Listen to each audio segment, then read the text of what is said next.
Hello, welcome along to a brand new Chairboys Live. My name's Dan Simpson. Thank you for joining us wherever you are in the world. Now, listen, I want to make a few things just pretty clear before we crack on. It's threatening to be a sunny day in South London, but at the moment, it's a little bit bitterly breezy and really cold in Bermondsey. So if you hear chattering, that'll be my teeth. And also, I've got a lovely view here at the Den. Very lucky to be here. Straight across the halfway line. Couldn't ask for a better view. Could probably ask for better Wi-Fi though. I think I'm showing it with those at the BT Tower. So if I do drop off at any point, if I'm glitching all over the place, if this suddenly falls off the air, that'll be why. We'll just have to push on. Thank you for joining us. The Chairboys look to put Tuesday's brutal sucker punch with Derby behind them. And they take on a big Millwall team here. With one glance of the league, they are the most mid-table side in the Championship, aren't they? The most draws, pretty much even on goals for and goals conceded as well. But tables lie, as we know, in the Championship. Millwall are on a fantastic run at the moment. 3 wins in a row, 2-0 last time out here against Birmingham. They won at Reading at the Matchday as well. So this will be a tough test for the Chairboys. This is what we're in the Championship about. It's these games that we need to win. Now, we will keep you busy for the next 30 minutes or so. We'll chat to an ex-Chairboy who came a little bit of a Lions legend as well. You can hear the opposition view, and we'll get the team news. Let's do that right now with Matt Cecil, who joins me here at the Den, who's knocking around somewhere. Where are you, Matt? Well, sort of pitch side, Dan, but I'm trying to escape the music. It's like Clubland 2006 around here at the minute. So I'm hoping if I go up into the concourse a little bit, you won't be drowned out by... I'm forgetting who sang this song. It's not very good anyway. I wouldn't worry about it. Yes. I mean, it is a bit like we've moved into Ushuaia, and I've yet to wonder why, with no fans here, why they play the music when the only people who do here need silence. But anyway, we'll move on. Talk us through the team news. One big change for the Blues. Yeah, over my shoulder is David Stockdale, who a couple of months ago couldn't get a game, and today he's got 2 teams vying for his place in goal. Obviously, he's had a great week or so at Stevenage. Saved a penalty in the last minute in their winning midweek at Crawley. So he was due to be involved for Stevenage again, or at least in the squad, on an emergency loan deal. Ryan Allsop injured his upper leg, I think it was, in training on Thursday. So obviously the deal was reached to bring David back to Adams Park and straight into the starting lineup tonight here today at the Den. So he starts in goal. His first game of the season, his first game for Wycombe in over a year. In a competitive fixture. The last one was at MK Dons last February. So at least he's got match practice behind him. You know, if he was coming in from the cold, you might wonder, is he going to be sharp enough? But he's had, a couple of really good games at Stevenage. They've been really impressed with him, and they wanted him to stay, certainly. So, big news, obviously, in goal for Wycombe. And then the other change just in the attacking lineup. Fred Onyedinma, a former Millwall player, back at the Den in the starting lineup, probably with a point to prove as well. That he obviously reached the Championship with Millwall. He was a League One player with them. They promoted at Wembley when they beat Bradford, I think it was.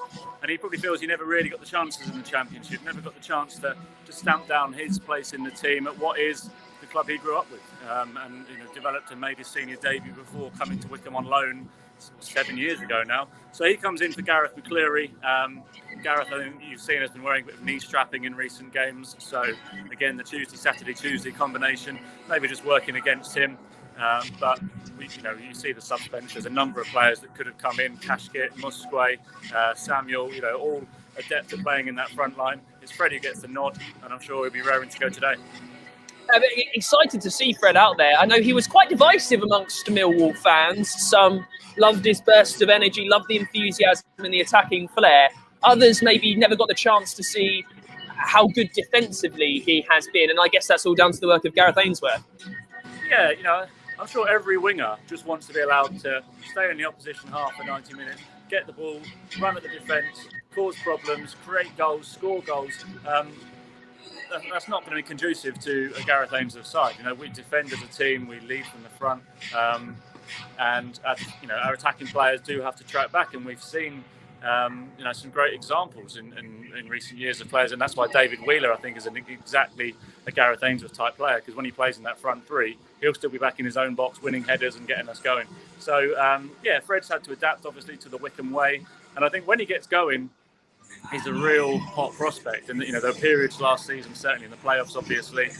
We hoped that little spell in January, he scored, didn't he, in the game against Preston in the Cup, and I think he played well at Brentford, obviously scored against Spurs. And we just hoped that he was going to sort of kick on from there, falling out of the side, but back in today. And let's just hope that Fred gets a good run in the side, that he contributes goals, whether it's assists or scoring them himself, because he loves it here. Wycombe fans have really grown fond of him in his numerous spells here at Wycombe Wanderers, and it would be great if he can sort of have a prolonged career. And if he does that, it means he'll have done well. Matt, are you ready for a really great radio link? Try me. So Fred Onyedinma played for both teams, played for Wycombe, then Millwall, then Wycombe, then Millwall. Another player that has done that, an ex-Chairboy, an ex-Lion, is going to join us now. Matt Lawrence, welcome to Chairboys Live. Thank you for joining us. Hey Dan, hey Matt, how are you guys doing? Yeah, we're very well. Where do we find you, Matt? Are you over in the States? I am currently, I'm in New York State. So right now, I just drove yesterday. I live down in Manhattan, and I just drove upstate about 4 hours. So I'm just by Lake George right now, a very cold, snowy and frozen Lake George. So that's where I'm going to be watching the game on iFollow like I normally do. But this time, I'm 4 hours north of the city. And two spells for Wycombe. Started as a Football League player for us, came to Fulham, wasn't it? And then back to the Chairboys. Just talk us through what it was like being a footballer in the 90s, by the way, which it seems like almost a different game now than it was then. How was it turning out for the Chairboys back then, Matt? It was wonderful. Look, it was the beginning of my career. I'd just come back from the States, from university. I signed up with Wycombe under Alan Smith and Dave Kemp, and it was such a big change, obviously, from university. At Wycombe, I learned how to become a professional footballer, I guess. That was my YTS sort of in my first spell at Wycombe. Then, as you say, I went away to Fulham and I guess came back more rounded footballer. And that was obviously when we had the Great Escape, which hopefully Wycombe can have this season as well. I think I joined around November, Christmas time of maybe 97. We had 3 points, I think. And obviously it took to the last game of the season in 98 when we survived away at Lincoln. I think the 81st minute, Paul Emblin scored. So I know what it's like to be in the position that Wycombe are in now, and also know that it is possible to escape.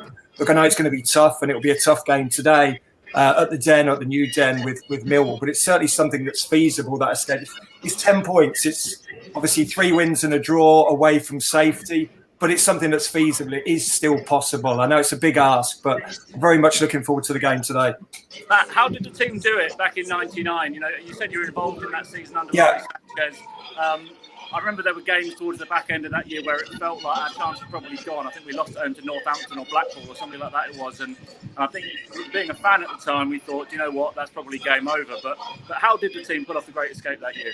Obviously, ability comes into it. But first and foremost, it's all about togetherness. And togetherness starts with obviously the fans on down to the chairman, the manager, the players. And certainly within that dressing room, we just had a terrific team spirit. And that obviously got us over the line. And I think there was always a belief that we were going to survive. I know when we had 3 points, November, December, whatever it was, it looks almost insurmountable, but it is a possibility. And I think there was just a massive belief within that dressing room. Obviously, I'm not in the dressing room, not right now at Wycombe Wanderers, but I know in Gareth Ainsworth, they've got a manager who, similar to Laurie Sanchez, that the players can look up to. They know he's been there and done it. Laurie, obviously, have been to an FA Cup final. Gareth has been there and done it at every level. I think you look up to the manager and you thrive off their positivity. And certainly I know that Gareth Ainsworth is somebody who's a very positive character. When you look down your playing days, Matt, Crystal Palace, Fulham, Millwall, Wycombe twice, Gillingham, you didn't like to leave London much, did you? No, well, look, I live in NYC. I thought you'd be, Enfield or something. Hey, look, on Wycombe Wanderers wages, I couldn't afford to live in London or even Buckinghamshire, so I stayed in Sussex my whole career. So yeah, I was very lucky. Look, I had a family the same as lots of other people. My kids were safe and being schooled in Sussex. So yeah, I did have the opportunity to break north of the Watford gap, but it never quite happened. So yeah, look, I loved my time down in the southeast, and I love my 2 spells at Wycombe as well. And Laura, sorry, Dan, you go. So you joined us from Grays for a nice 20k, I think it was, around about that at the time. Yeah, I didn't see any of that, by the way. No, none of us did. And then on to Millwall a few years later. 200 grand, I think you made for Wycombe then. It's a nice little profit. Talk us through your time at the Lions. What was it like at the Den? When the times are good at Millwall, it's fantastic. But when the times are bad, it's a tough place to be. Look, right now, I think the players... they get driven on by fans. Right now, it's different. It's pandemic times, COVID times, whatever you want to call it. So the Den's a different place, obviously with no fans. But when I was there, I absolutely loved it. We had some fantastic times. We obviously got promoted into the Championship. We got to the FA Cup final in 2004. We won't talk about the actual game of the FA Cup final or the result because that was a bit harrowing. But yeah, I had some terrific times there, as I did at every club. Whether it be Wycombe, whether it be Fulham, Millwall. I enjoyed my time as a professional footballer. Look, we all want to be Mick Jagger when we're growing up. Second on that list is you want to be a professional footballer. And I was lucky enough to, fulfill that goal. And now, obviously, I've moved on. I'm still within the game. I work in the media a bit, but I'm coming to you. We're talking, obviously, about Quiz Wizards, the quiz that you guys have been putting out on your website, Instagram, Twitter, Facebook. So, yeah, it's just a nice way of staying engaged with the game, and it's a nice Quiz Wizards is a nice way for the fans to stay engaged with the club at times like this when you can't go through the turnstiles, and it's tough for football fans all around the world. And look, first and foremost, I'm a football fan. Yes, I was a ex-professional player, but I love the game because I'm a football fan, and Quiz Wizards is a way of for me staying within the game, in a small microcosm, but it's a way that I'm staying within the game.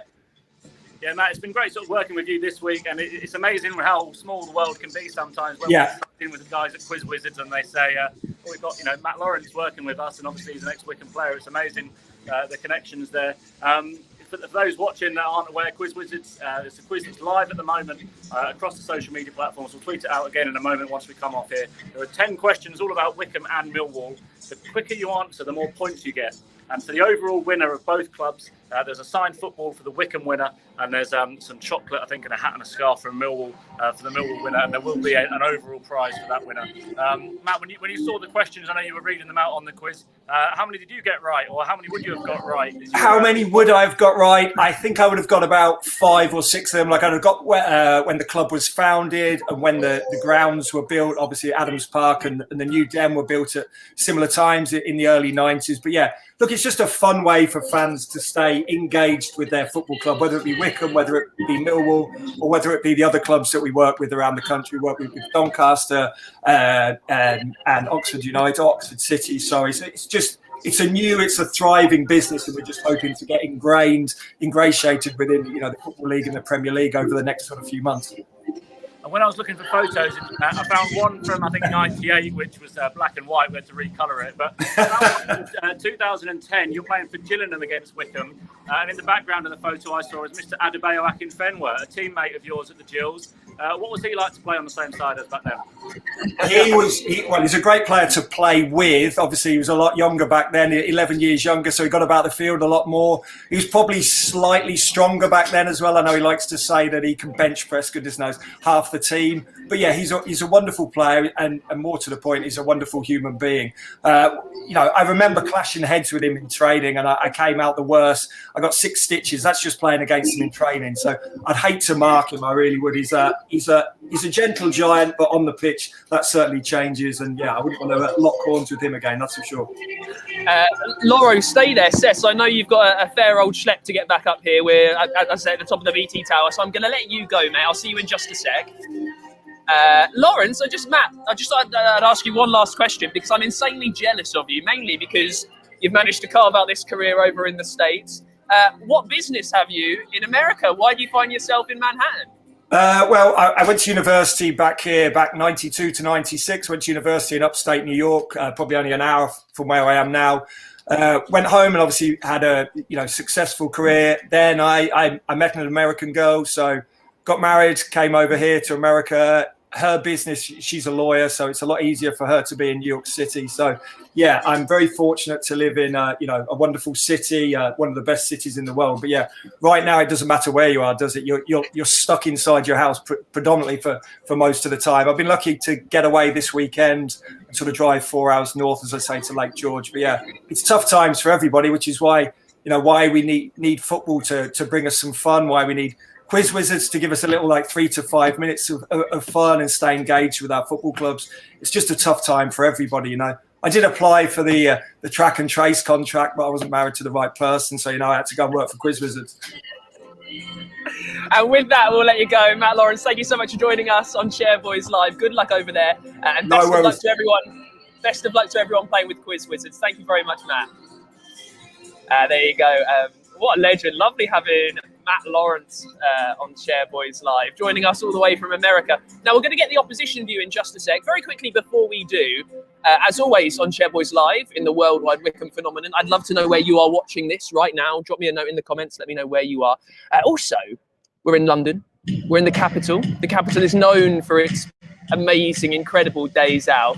So I want to know what your favourite Share Boys London days out have been, please. Amazing grounds, amazing games that you've seen with the Chair Boys playing. So, I mean, there is an obvious one, which was coming up to an anniversary, by the way, 20 years ago. I'll let you mention that. One of my favourites, Charlton away, down southeast London. Jermaine Easter taking us through to the League Cup semi-finals. So let me know yours in the comment box below. Very quickly, before we chat to our opposition fan, Alex Russell, Millwall fan, who'll be talking us through the Lions today. We actually have a pretty good history here at the Den. Our last few games, I think the last 3 games, we've won them all. Let's remember a very key one here, 2009, so 12 years ago now. Much like we are now, a League One Wycombe side came to the Den at the very bottom of the league under Gary Waddock. And Gareth Ainsworth was making one of his very early starts for the Chair Boys too. Let's remember what happened.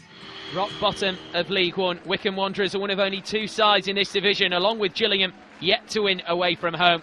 And they visit a side on a terrific run at headquarters at the New Den. Millwall have not lost in 14 games.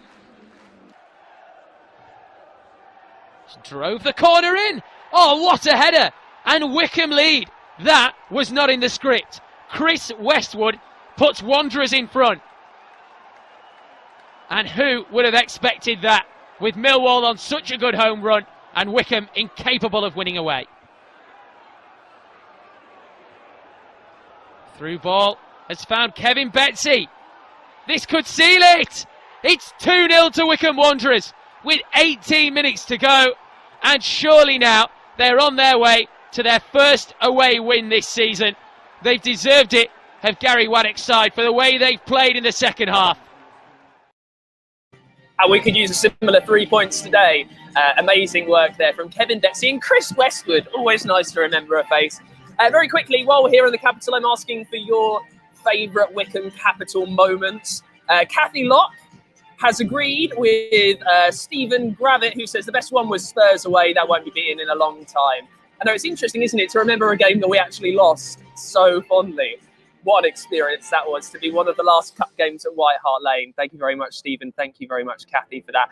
Also, hello to Bill Brooks, who says, Sutton away in the FA Trophy. It's amazing to remember all these games that, as we welcome more fans from around the world to the worldwide Wycombe phenomenon, it's amazing to remember these moments that we've had in our history. And there it is. You can always rely on Dave Gardner, the one we were talking about, Wimbledon 20 years ago, the famous FA Cup game at Selhurst Park. Dave, thank you very much for joining us on Chair Boys Live. Right, it's time to find out more about the Lions. 25 minutes till kick-off, 10 minutes left of the show. Let's chat to Millwall fan Alex Russell on Chair Boys Live. Alex, thanks for joining us. No problem, thanks for having me. Now listen, I'll let you in on something. We had a Derby fan on Tuesday's show, and I think was quite bullish about how we were going to get 3 points, and then we lost in the last minute. Then that got clipped. It went around Twitter, and now everyone's been mocking me. I've seen the clip. Yeah, great. Okay, cool. So I'm not going to be that bullish today. I don't know how to call this one. Wycombe are where we are. You seem to me like the epitome of a mid-table side at the moment, Alex. I mean, 14 draws, pretty much equal goals for and goals conceded. What have you made of Millwall's season so far? Well, I mean, so far this season, obviously, I'd say some of the results probably haven't gone the way we'd like them to have. I think what you'll get with any Gary Rowett managed side is that they'll be difficult to beat. So in a couple of games, we've had a few 0-0s, haven't always necessarily broken that deadlock. But in the last three, seems to have got it right. Seems to have kicked on a bit of form. 3 consecutive wins. Looking to make that a 4th today. But, yeah, I mean, it's a stop-start season, isn't it? I mean, no one can predict what's going to happen in the Championship. So I'd say where we are, mid-table, we're looking up the table as opposed to down the table now, thankfully. So, yes, it's not been too bad, but, we're not done there.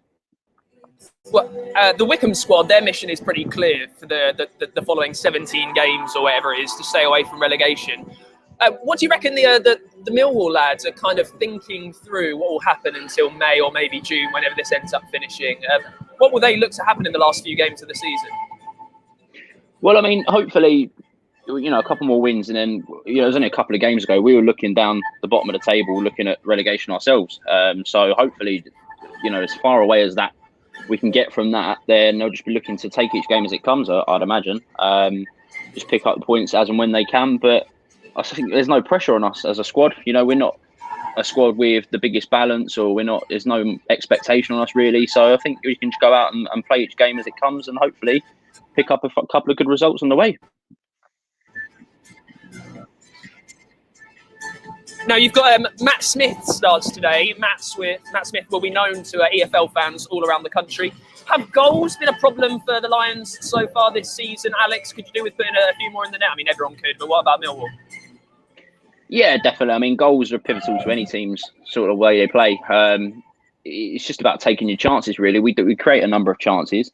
It's just that sort of quality in the final third. I think Gary Rowett's spoken about it a couple of times. You just need to add that little finishing touch at the end. But yeah, having someone like Matt Smith in your squad available is I think I read an article who's saying that target man type player is a dying breed. So to have someone like that who can come off the bench, I think last season he had the second best minutes to goals ratio in the league. So yeah, definitely having someone like that around is superb. And then you've got the likes of Mason Bennett and Jed Wallace, who's a player that I'm sure many Premier League clubs will be sniffing around in the near future. Yeah, I mean, always energetic, but 2 games a week for Jed Wallace, who kind of leaves it all out on the pitch. Have you seen much of the effect of what's been quite a harsh season on his creativity at all here at the Den, Alex?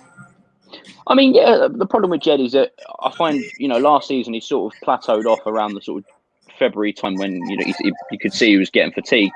I think what obviously was unfortunate, but may have gone in our favour, is that we had a couple of weeks where there was a bit of a COVID outbreak. So, it was a couple of weeks off of fixtures, training sort of calmed down a little bit. But the way that we're playing at the moment in this sort of 5-3-2 or 5-2-1-2 setup is a bit more of a counter sort of attacking formation. So you can afford to sacrifice, in busting himself to get back and sort of defend. Just leave him up there and hit him on the long ball. But I think definitely he's sort of, his creativity sometimes can hinder himself with the amount of running he does. But no, definitely he's a class player to have around. Now, I was chatting to a Millwall fan here, Millwall person in the media, who was saying, aside from those of us who are down the bottom, and unless you're, I don't know, Norwich, Bournemouth, Swansea right at the top, it's kind of everyone's mission to not get relegated this season. So moving on to next season, Alex, do you think you've got enough to push on to the playoffs? Do you reckon you can try and make it till the Premier League under Gary Rowett, who is a very talented, semi-unproven kind of manager? Yeah, absolutely. I mean, Gary's obviously come in and you can see in the terms of the players he's added to the squad, he had a couple of amigos in we've had Malone and Bennett from Derby, we've had Woods, so they're all players that he's fond of in the past. I think having a summer, ideally he might have financial backing of, if we think we've got fans coming back, for example, you can commit a little bit more to add into that squad. So certainly last year we finished 2 points off of the playoffs. I think that's probably, we should be aiming for that, really aiming to sort of break that barrier and step into the playoffs. But if we can keep the squad we've got and add to it in the summer with, with a bit of tenacity, then yeah, certainly we can look to push towards it. Don't see why not. Now, listen, before you go, Alex, you can't say a draw. What's the score going to be today? I'd say a 2-1. I can't see you not scoring, but I can't see us not winning. So. And have I said anything that's likely to be clipped and then shared all over Twitter for the next week here? You've not yet, but I think I might have. If we don't come out with a win now, I'm going to look like the stupid one. So these things come and go. Alex Russell, thanks for joining us on Chairboys Live. Pleasure. Thank you. Cheers, pal. Good luck. Lovely to have Alex Russ. Always great to have an opposition view on Chairboys Live. Now, right, 20 minutes till kick-off. Get your iFollow passes now. Very quickly before we do, let's remember another famous game here at the Den. Wycombe came here in the FA Cup around Christmas time. It was the 4th round, right before Aston Villa, 2015. And I think we played Millwall off the park. Millwall have an eye on a swift return to the Championship, but a good cup run would have been a welcome boost to their bank balance. Wycombe's recent FA Cup exploits have hardly been memorable, just one third-round appearance in 13 seasons. The conditions weren't conducive to a flowing game of football here. Wycombe had the best of the first half. Michael Harriman's fine pass to Aaron Amadi-Holloway should have yielded the first goal. A casual finish took it wide. The hosts almost took the lead just after the break. Neat build-up play leading to Sean Williams' shot being pushed away by Matt Ingram. The opening goal came from an old-fashioned Route 1 approach. Ingram's long boot forward helped on by Matt Bloomfield, and Paul Hayes left with all the time in the world to pick his spot. His first goal in 7, bringing delight to the travelling supporters. The equaliser, though, came just over 5 minutes later against the run of play. Ingram a little too keen to clear the danger, instead sparking panic across his Wanderers' back line.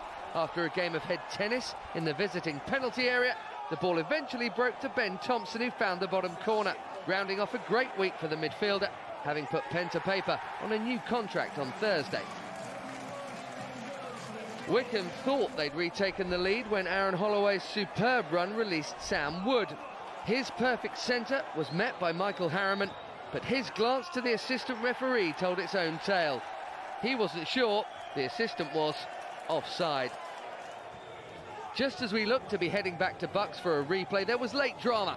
Harriman has been in fine form for the Chairboys in this, his second spell, on loan from QPR, and he was the first to react to a superb bit of skill from Aaron Pierre to put the Wanderers into round 3.